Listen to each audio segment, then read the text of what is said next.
नमस्कार दोस्तों, कैसे हैं आप सब। आप सभी का स्वागत है हमारे यूट्यूब चैनल पर। और आज की कहानी है बेटी की कैसी ससुराल, जहां माँ बाप की कोई औकात नहीं। आशा करता हूं आप सभी खुश होंगे। तो आज की कहानी शुरू करने से पहले जो भी चैनल पर पहली बार आए हैं या जिसने भी अभी तक चैनल को सब्सक्राइब नहीं किया तो जल्दी से जाकर चैनल को सब्सक्राइब करें और घंटी का बटन दबाकर ऑल का आइकन जरूर प्रेस करें, ताकि हमारी कहानियों की नोटिफिकेशन आप तक सबसे पहले पहुँचे और आप हमारी कहानियों का आनंद उठा सकें। अगर आपको हमारी कहानियाँ अच्छी लगती है तो लाइक, शेयर और कमेंट्स करना ना भूलें, ताकि हमारा भी हौसला बढ़ता रहे और हम आपके लिए नई नई कहानियाँ लेकर आते रहें। तो चलिए शुरू करते हैं आज की एक और बेहतरीन कहानी। डायबिटीज़ के मरीज अशोक जी की भूख जब बर्दाश्त के बाहर होने लगी तो वह अपनी बेटी को आवाज़ देकर बोलने ही जा रहे थे कि उनकी पत्नी आशा ने आंखें दिखाते हुए कहा, आपको शर्म नहीं है? बेटी के घर आए हो, भूख भूख कर रहे हो, जरा भी रुक नहीं सकते? यह हमारा अपना घर नहीं है, बेटी की ससुराल है। अशोक जी बोले, अरे तो क्या हुआ, बेटी का घर है तो क्या मैं भूखा रहूं? भूख तो लगती ही है, घर चाहे किसी का भी हो, और तुम तो जानती हो कि मुझसे भूख बिल्कुल भी सहन नहीं होती। फिर अशोक जी ठाका लगाकर हंसते हुए अपनी पत्नी आशा से कहने लगे, तुम भी ना कुछ आशा कुछ भी सोचती हो। यह हमारी बेटी का घर है, कोई पराया नहीं। पति की ऐसी बातें सुनकर आशा जी भुनभुनाते हुए कहने लगी, मैं इसीलिए यहाँ आना नहीं चाहती थी। आपकी तो बड़ी ही खराब आदत है, भला बेटी की सास क्या सोचेगी?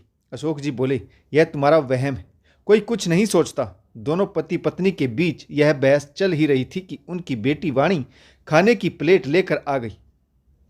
वाणी बोली, सॉरी पापा, पहले मैं अपनी सास और मामी सास के लिए खाना बनाने लग गई थी, फिर याद आया कि आप लोगों को भी भूख लगी होगी।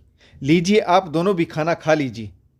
मम्मी, आप भी पापा के साथ ही बैठ जाओ, तब तक मैं और गर्मा गर्म फुलके लेकर आती हूँ। आशा जी बड़बड़ाते हुए बोली, हम लोग बेकार में ही बेटी को परेशान कर रहे। हम बाहर खाना खा सकते थे, कितने होटल हैं। न जाने क्या सोचते होंगे वाणी के ससुराल वाले कि जब देखो बहू के माँ बाप यहाँ चले आते हैं। वाणी ने अपनी मम्मी की बात सुनी तो वह बोली, अरे मम्मी, ऐसी कोई बात नहीं। मेरा घर होते हुए आप लोग होटल में खाना खाओगे, यह क्या अच्छा लगेगा? कोई कुछ नहीं बोलता, आप इसके बारे में ज़्यादा मत सोचो।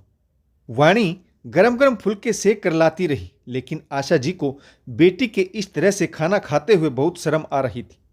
खाना खाकर अशोक जी डकार लेते हुए बोले, वाणी बेटा, कड़ी बहुत अच्छी बनी थी। खाना खाकर तो मज़ा ही आ गया। आशा जी फिर से आंखें तरेरते हुए अशोक जी को गुस्से में आकर फटकार लगाने लगी और बोली, अब चलो भी यहाँ से, हमें घर पहुँचते पहुँचते देर हो जाएगी। अशोक जी बोले, हाँ हाँ चलो। अच्छा बेटा वाणी, अब हम निकलते हैं। वाणी बोली, ओके पापा, आप अपना ध्यान रखना, और मम्मी आप भी पापा की दवाइयाँ उन्हें टाइम पर देती रहना। और पापा प्लीज़, आप मम्मी को परेशान मत किया करो, ज़्यादा मीठा मत खाया करो, मुझे बहुत चिंता होती है।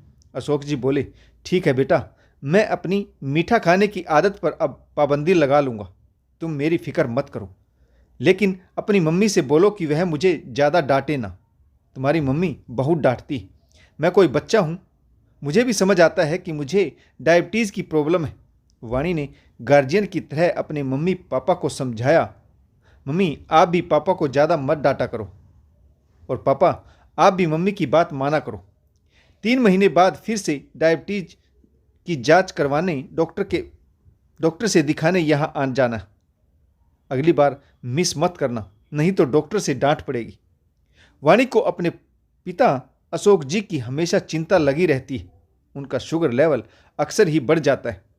डॉक्टर की सलाह के बावजूद वह मीठा खाने से बाज नहीं आते, बहुत लापरवाही करते हैं। उनकी पत्नी आशा जी उन्हें काफ़ी फटकार लगाती है, लेकिन मिठाई देखते ही उनका खुद पर कंट्रोल ही नहीं रहता। वैसे भी इंसान को जिस चीज़ के लिए मना किया जाता है वह उसी की ओर भागता है। वाणी की माँ आशा जी फ्रिज पर लॉक लगा कर रखती है, उसको भी बुरा लगता है, परंतु क्या करे। अशोक जी को जो डायबिटीज़ की बीमारी है उसको भी तो कंट्रोल में रखना है। अपने माता पिता को विदा कर वाणी मन ही मन मुस्कुराती हुई घर में आ रही थी कि मामी सास मनोरमा और वाणी की सास मालती की बातें उसके कानों में पड़ी तो कदम सहसा वहीं रुक गए। सास कह रही थी, जरा भी शर्म लिहाज नहीं है इन्हें, देखो तो जरा, जब देखो मुंह उठाए चले आते हैं। यह भी नहीं सोचते कि यह उनकी बेटी की ससुराल है।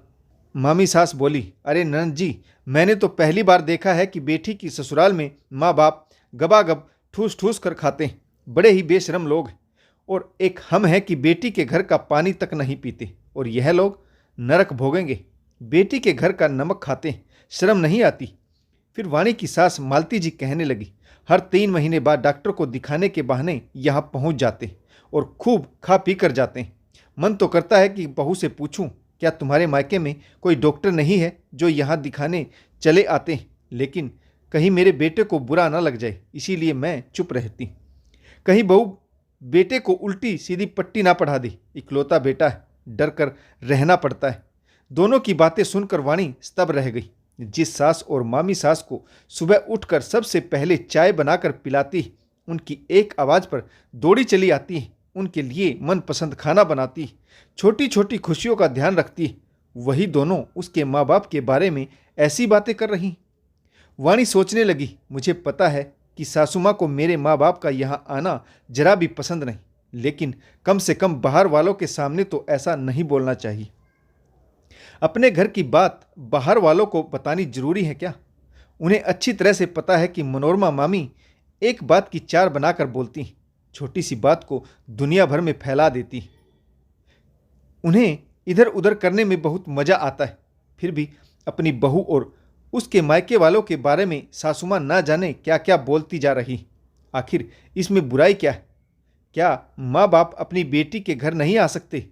जब बेटे के माँ बाप अपने बेटे के घर में बड़े हक से रह सकते हैं, तो क्या बेटी के माँ बाप आ जा भी नहीं सकते? ना जाने किसने यह रिवाज बनाए कि माँ बाप बेटी के घर का पानी भी नहीं पी सकते। शर्म तो लड़के वालों को आनी चाहिए, जो दहेज के नाम पर लड़की वालों के सामने हाथ पसारते हैं, अपने बेटे की बोली लगाते हैं, एक तरह से अपने बेटे को बेच देते हैं। यही मनोरमा मामी सास अपने समय को भूल गई, जब बेटे की बारात लौटाने पर अड़ गई थी।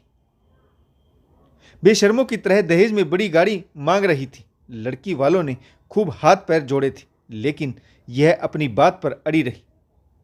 बेचारों की इज्जत मिट्टी में मिलाने पर तुली हुई थी। लड़की के पिता ने अपनी पगड़ी इनके पैरों में रख दी थी, लेकिन इनकी अकड़ अभी भी ढीली नहीं हुई। तब भी ढीली नहीं हुई। ठीक फेरों से पहले लड़की वालों ने गाड़ी के पैसों का इंतजाम बड़ी मुश्किल से ही किया था। लड़की के पिता ने न जाने अपना क्या गिरवी रखा होगा, तब जाकर इतनी बड़ी रकम का इंतजाम हो पाया था। और इन्होंने बेशरम की तरह पैसों की गड्डियां लेकर अपने पर्स में डाल ली थी। उस समय इन पर सभी रिश्तेदार थू थू कर रहे थे। आज सासुमा के साथ बैठकर बातें बना रही। वैसे सासुमा को अगर मैं जवाब देना चाहूँ तो दे सकती हूँ। मामी सास भी तो उनके मायके वाली। वाणी उनके खाने पीने का भी पूरा ध्यान रखती। कैसी बेशरम औरत है, जिस बहू से इतनी सेवा ले रही है, उसी के माँ बाप के बारे में ऐसी बातें कर रही। लेकिन वाणी ने कुछ भी कहना उचित नहीं समझा और वह रसोई में जाकर अपना काम निपटाने लगी। रसोई में मटर के दाने निकालते हुए वाणी की सास ने पूछा, बहू, तुम्हारे माँ बाप गए क्या? अब फिर कब आएंगे? सास की ऐसी बातें सुनकर वाणी को रोना सा आ गया था। वाणी के माँ बाप जब भी यहाँ आते हैं, कुछ ना कुछ लेकर ही आते हैं, कभी खाली हाथ नहीं आते। फिर भी सासुमा ऐसे बोल रही कि फिर कब आएंगे, जैसे वह यहाँ पर खाना खाने के लिए ही आते हैं। उनके घर में क्या कमी है? अरे चाहे 4 लोगों को फ्री में खाना खिला सकते हैं, पैसे की कोई कमी नहीं उनके पास। वह तो बेटी के मोह के कारण चले आते हैं। वाणी अपने माँ बाप की इकलौती बेटी, वाणी भी अपना फर्ज निभा रही। जब वह बहुत जिद करती है, तब जाकर उसके माँ बाप यहाँ आते हैं।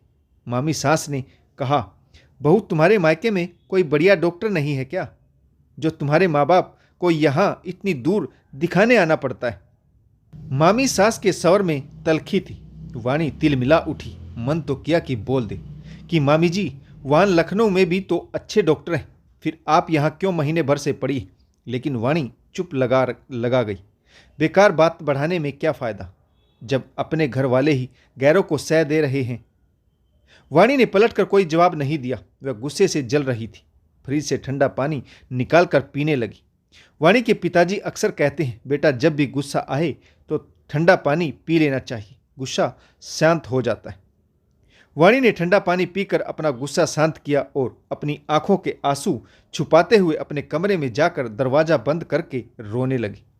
मन तो कर रहा था जोर जोर से चीख चीख कर रोए, लेकिन मेरा गुनाह क्या है कि मेरे माँ बाप बेटी के घर आ गए और मैंने उन्हें 2 रोटियां खिला दी। लेकिन वह ऐसा भी तो नहीं कर सकती, क्योंकि अगर सास को पता चलेगा कि वाणी रो रही है तो फिर से शिकायत करने लगेंगे कि ऐसा क्या बोल दिया जो रोने बैठ गई। अब मेरे बेटे से शिकायत करेगी। घर में 2 चूल्हे करवाना चाहती है, यही पढ़ा लिखा कर जाते हैं इसके माँ बाप। वाणी घर में झगड़ा बढ़ाना नहीं चाहती थी और ना ही कोई मौका देना चाहती थी कि सास उसके माँ बाप के बारे में और ज़्यादा कुछ बोले। वाणी कुछ देर अपना कमरा बंद करके अपने आप को शांत करने की कोशिश करने लगी। आखिर वह और क्या करे। नौकरी के साथ साथ घर अच्छे से संभालती, सुबह नाश्ता बनाती, दोपहर के लंच की तैयारी भी करके जाती, फिर दोपहर को काम वाली बाई सासू माँ को उनकी इच्छा अनुसार दाल चावल या रोटी बनाकर दे देती। इसके लिए वाणी बाई को एक्स्ट्रा पैसे देती।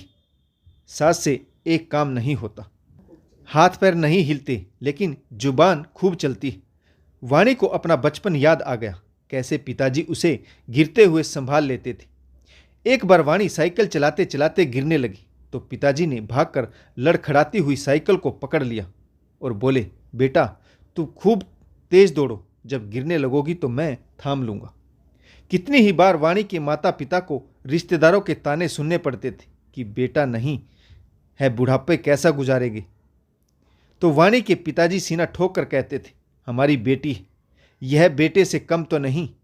क्यों वाणी बेटा, बुढ़ापे में अपने बुजुर्ग माँ बाप को अपने साथ रखोगी ना। तो वाणी भी अपने पापा से लिपट कर कहती थी, हाँ पापा, मैं आपको कभी छोड़कर नहीं जाऊंगी। पिछली बातें याद करके वाणी की आंखें भर आई। वाणी अपने माँ बाप की लाडली बेटी थी। अशोक जी से विशेष लगाव था। बाप बेटी का प्यार दिन ब दिन प्रगाढ़ होता जा रहा था। आशा जी कभी कभार डांट फटकार लगाती थी, परंतु वह भी अपनी इकलौती बेटी से बहुत प्यार करती थी। बचपन से लेकर आज तक वाणी के माता पिता ने उसकी हर जिद पूरी की। कभी नहीं सोचा कि एक बेटा भी होना चाहिए। वाणी को ही अपना बेटा और बेटी माना। वाणी की पढ़ाई पूरी होने के बाद उसने दिल्ली के मैनेजमेंट कॉलेज में एडमिशन लिया, जहां पर उसकी पहली मुलाकात अरुण से हुई। धीरे धीरे मुलाकात दोस्ती में और फिर दोस्ती प्यार में बदल गई। एक दिन दोनों ने शादी करने का फैसला किया। अशोक जी और आशा जी को इस रिश्ते से कोई परेशानी नहीं थी, लेकिन अरुण के परिवार वालों को वाणी पसंद नहीं थी। विशेष रूप से उसकी सास मालती को सावली सलोनी वाणी बिल्कुल भी पसंद नहीं आई। वह अपने इकलौते बेटे के लिए गोरी चिट्टी बहू लाना चाहती थी। वहीं वाणी की सास का यह भी मानना था कि बहू इकलौती है, इसीलिए वह शादी के बाद भी मायका मायका करती रहेगी, अपने माता पिता की जिम्मेदारी उठाएगी और उसका लगाव कभी भी ससुराल में नहीं बन पाएगा। इस पर अनु ने अपनी माँ को समझाते हुए कहा था, तो क्या माँ, क्या हुआ माँ, मैं भी तो आपका इकलौता बेटा हूँ। क्या शादी के बाद मैं आप दोनों को छोड़ दूंगा, अपनी जिम्मेदारियों से मुंह मोड़ लूँगा? नहीं ना, फिर वाणी भी इकलौती बेटी है, उसे भी अपने माँ बाप का ध्यान रखना होगा। इस बात पर माँ बेटे में ठन गई। मालती जी वाणी को बहू के रूप में स्वीकार करना नहीं चाहती थी। घर में झगड़ा हुआ। अरुण घर छोड़कर अलग रहने लगा, शराब पीने लगा, लेकिन वह वाणी से विवाह करने की जिद पर अड़ा रहा। मालती जी को हार माननी पड़ी और वाणी को बहू के रूप में उसे स्वीकार करना ही पड़ा। लेकिन वाणी उसकी नज़रों में हमेशा ही खटकती रहती थी। बेटे के सामने भले ही कुछ नहीं कहती, लेकिन बाद में वाणी को खरी खोटी सुनाने का कोई भी मौका नहीं छोड़ती। वाणी के माँ बाप मालती जी को फूटी आंख नहीं सुहाते थे, लेकिन बेटा उनसे दूर ना चला जाए इसीलिए कुछ कह नहीं पाती थी। वाणी की सास उसके पिता अशोक जी के मजाकिया स्वभाव को बदतमीजी बताती थी और माँ आशा जी को अकड़ू औरत कहकर संबोधित करती थी। वाणी के ससुराल वाले जब भी उसके मायके जाते तो उसके माँ बाप उनकी खातिरदारी में लग जाते। आशा जी बहुत सारे पकवान बनाती, बेटी के ससुराल वालों की खातिरदारी में कोई कमी ना रहे इसीलिए एक टांग पर खड़ी रहकर उन सब की ख्वाहिशें पूरी करती। लेकिन मालती जी को बहू के माता पिता का उनके घर आना बिल्कुल भी पसंद नहीं था। उन्हें देखकर उनका खून खोल उठता था। वाणी अपने माँ बाप के लिए एक कप चाय बनाने जाती तो मालती जी कहती, बहू चाय पत्ती कम डालो करो, महंगाई बढ़ गई है और दूध के दाम भी आसमान छू रहे हैं। जब अपने लिए चाय बनवाती तो कहती, मुझे गाढ़ी चाय पीने की आदत है, मुझे यह पानी जैसी चाय मत दिया करो, मेरे लिए दूध में पत्ती डाल दिया करो। वाणी अक्सर ही सोचती, कितनी सेल्फिश औरत है। वाणी अपने पति अरुण को घर की छोटी छोटी बातों के बारे में बोलकर कभी परेशान नहीं करना चाहती थी। वह माँ बेटे के बीच झगड़ा करवाकर खुद को दोषी नहीं बनाना चाहती थी और इसी बात का फायदा मालती जी उठाती थी। दिवाली पर वाणी ने अपनी सैलरी से सबके लिए नए नए कपड़े और उपहार खरीदे। साथ ही अपने मम्मी पापा के लिए नए कपड़े भी ले ली। जैसी साड़ी वाणी ने अपनी माँ आशा के लिए खरीदी थी, वैसी ही साड़ी अपनी सास मालती के लिए भी खरीद ली। लेकिन यह बात मालती जी की आंखों में चुभ गई। साड़ी वाणी की तरफ फेंक कर मारते हुए बोली, मुझे ऐसी साड़ी नहीं चाहिए। बहू, तुमने यह सोच भी कैसे लिया कि मैं तुम्हारी माँ जैसी साड़ी पहनूंगी? मेरा ओहदा तुम्हारी माँ से बड़ा है, इसीलिए मुझे उसके समान समझने की भूल कभी मत करना। अरुण को भी अपनी माँ का यह अकड़ू स्वभाव बिल्कुल भी अच्छा नहीं लगता था। वह अक्सर ही अपनी माँ को समझाता था कि माँ, वाणी ही है जो इतना सब कुछ सुन रही, वरना कोई और लड़की होती तो कब का यह घर छोड़कर चली जाती। आखिर वाणी में कमी क्या है? वह घर के साथ साथ नौकरी भी करती है, अपने पैरों पर खड़ी है। अगर वह अपने माँ बाप के लिए थोड़ा बहुत कर देती है तो आपको बुरा क्यों लगता है? क्या मैं आप दोनों के लिए कुछ नहीं करता? यह कौन सा नियम है कि बेटा अपने माँ बाप के लिए सब कुछ कर सकता है, लेकिन बेटी अपने माँ बाप के लिए एक सुई भी नहीं खरीद सकती? वाणी इन्हीं पिछली यादों में उलझी हुई थी। तभी अरुण ऑफिस से आ गया। वाणी 2 कप चाय बनाकर ले आई। आज वाणी के चेहरे पर गहरी उदासी छाई थी। चाय पीने के बाद वह झूठे कप उठाकर किचन में जाने लगी तो अरुण ने उसका हाथ पकड़ लिया और अपने पास बिठाकर बोला, क्या बात है? आज तुम बहुत उदास लग रही हो। आज वाणी के सब्र का बांध टूट गया और वह पति के सीने से लगकर रोने लगी।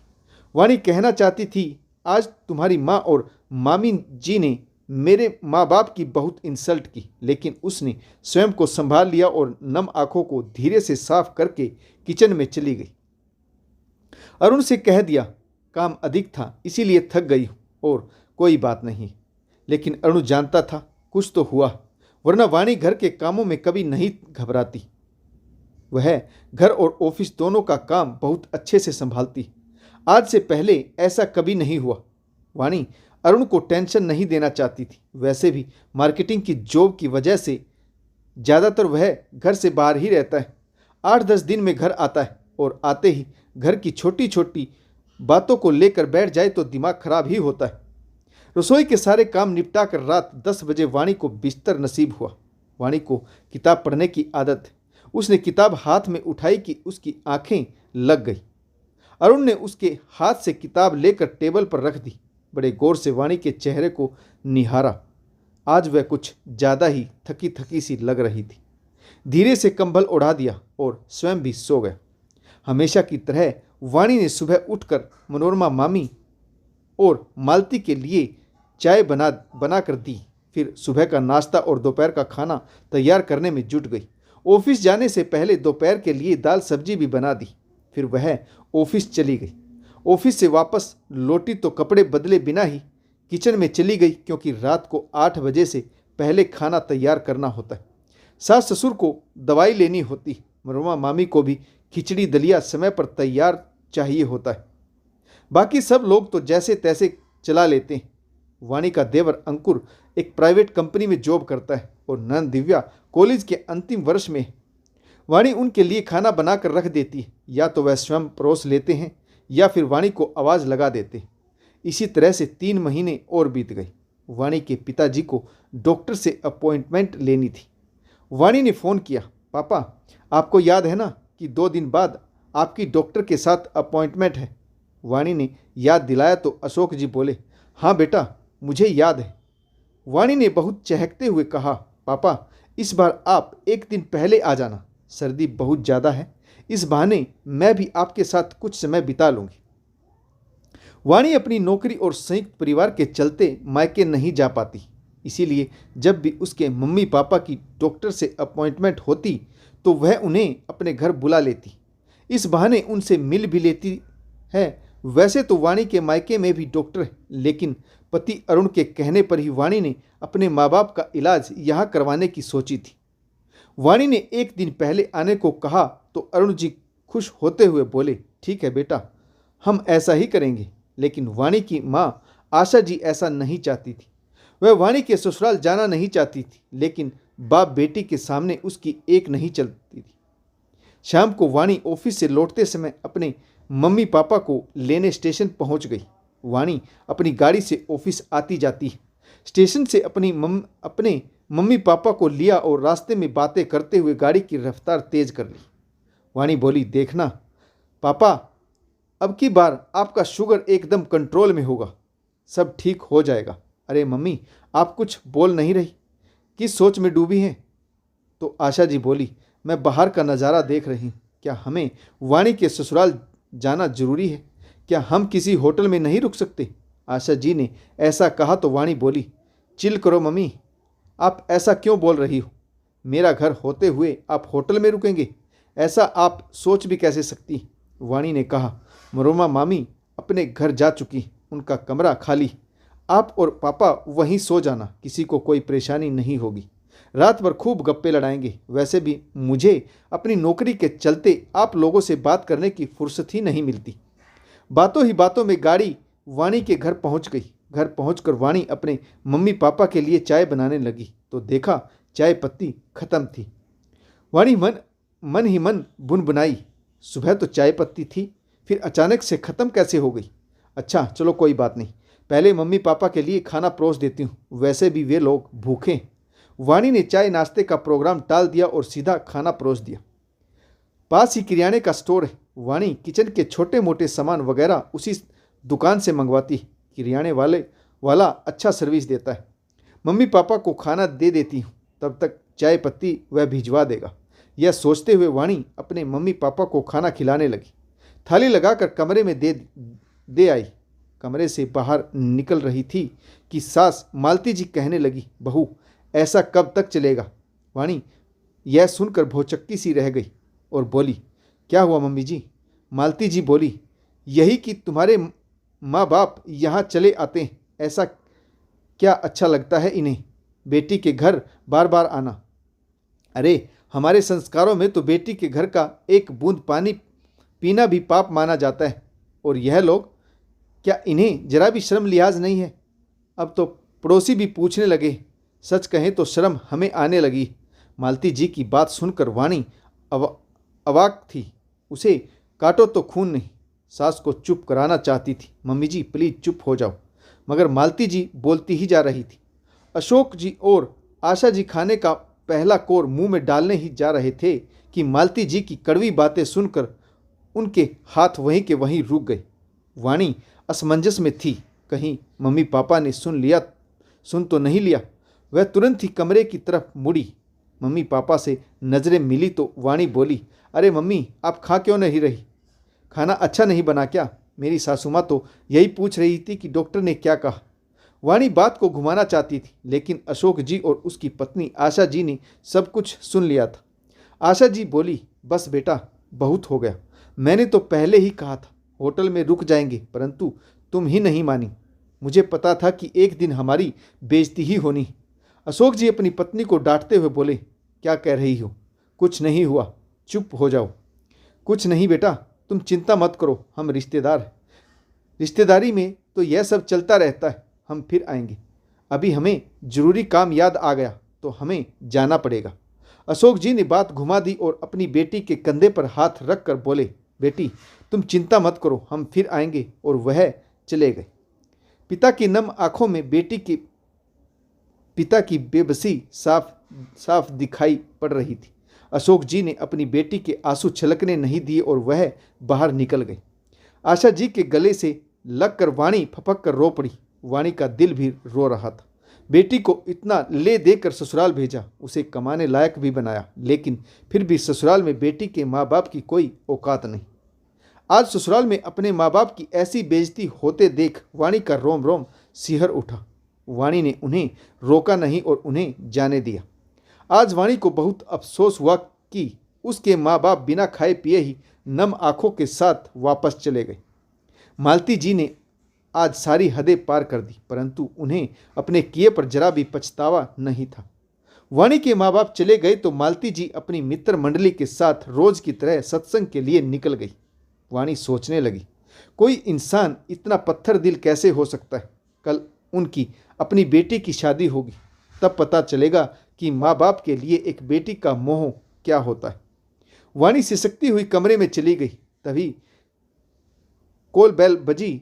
उसे लगा कि किराने वाला सामान लेकर आया होगा, लेकिन जैसे ही उसने दरवाज़ा खोला तो सामने उसका पति अरुण था। वाणी के सब्र का बांध टूट गया। वह अरुण के सीने से लगकर फूट फूट कर रोने लगी और आज वाणी ने अरुण के सामने शुरू से लेकर अंत तक एक एक बात खोल कर रख दी। यह सुनकर अरुण का खून खोल उठा। अरुण बोला, आज फैसला होकर रहेगा कि आखिर माँ चाहती क्या है। वाणी ने आज एक फैसला लिया और वह अरुण से बोली, मैं घर में झगड़ा नहीं चाहती, लेकिन मैं कमाती हूँ, मुझे अपना घर चाहिए। मैं अपनी सेविंग से अपना घर खरीदना चाहती हूँ, एक ऐसा घर जिसमें मेरी मम्मी पापा जब चाहे हक से आकर रह सके। मैं तुम्हें तुम्हारे परिवार से दूर नहीं करना चाहती। तुम अपनी मर्जी से जहाँ चाहो रह सकते हो, लेकिन मेरा फैसला अटल है। मैं अपने घर की एक एक ईंट अपने पैसे से खरीदना चाहती हूँ। मुझे तुम्हारी सहायता नहीं चाहिए। मुझे मेरे माँ बाप ने इस लायक बनाया है कि मैं अपना एक घर खरीद सकूं, जिस पर सिर्फ मेरा अधिकार हो। अरुण ने भी वाणी के इस फैसले में उसका साथ दिया। उसे वाणी का फैसला एकदम सही लगा। कहानी अभी आगे जारी है। हंसते रहें, हंसाते रहें, स्वस्थ रहें और मस्त रहें। सब मोह माया है। खाली हाथ आए थे और खाली हाथ जाना है। अपने कर्मों का फल ही साथ लेकर जाना है। तो दोस्तों, इस कहानी में आपको किस पात्र की भूमिका अच्छी लगी कमेंट्स करके जरूर बताएगा। और कहानी अभी आगे जारी है। तो कहानी पढ़ने के लिए आप सभी का बहुत बहुत धन्यवाद। जय हिंद, वंदे मातरम, भारत माता की जय। जय जवान और जय किसान।